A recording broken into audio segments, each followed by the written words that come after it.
as most people know, we've had a long going, I guess, dispute between the City Council and the police service, and recently the city filed a lawsuit against yourself and Deputy Police Chief Tim Farquharson. The suit alleges that when presenting the costs that would come for amalgamation, you did not include the cost of the clauses in your contract that would see you get a year's salary, about $460,000. The city, again, has filed a lawsuit just at the end of last year. Your response to this lawsuit? Well, having read what the public has seen, the responsibilities to have those conversations are between the board and council. That's the legislative mandated interface for policing and city council.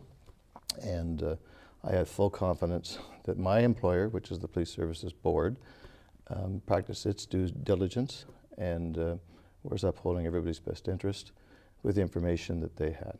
So let's just go back a little bit there, because you sort of said it in a little bit of a formal way, but basically what you're saying was that it wasn't you that presented the cost of amalgamation or the disbandment to the city. It's the Police Services Board that passes that information on. The whole policing arrangement, in terms of governance control, I implement the adequate effective policing under my duties and responsibilities, reporting to the Police Services Board. I'm not responsible for governance or establishing a police department.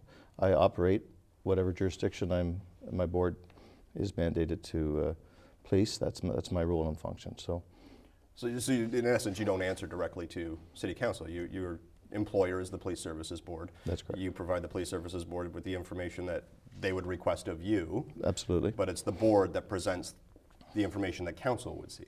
Absolutely. And of course, my employer knows the terms of my employment.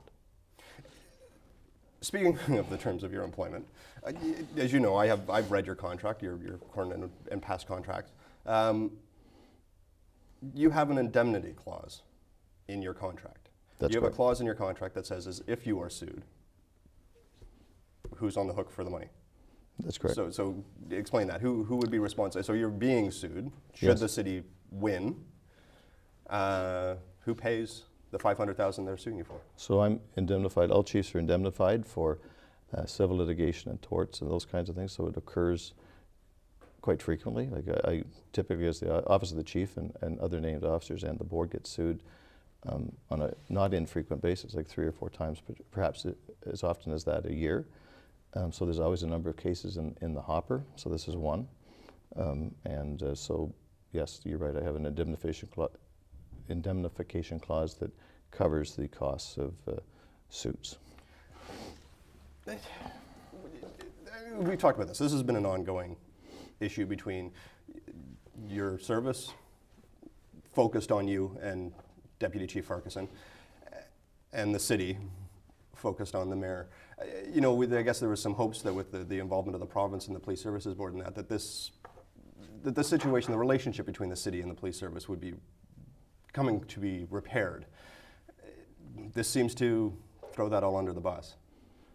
Well, certainly I think the tempo and tone from the new Police Services Board has been publicly very supportive of our operation. They have not misspoken publicly on any matter. They have worked positively so far with the deputy and myself, and so they are responsible for overseeing policing. They are my employer, and together we have a responsibility to provide adequate and effective policing to our community. And so the sooner we can resume those responsibilities and focus on that as a priority, that would be in everybody's best interest, I would believe.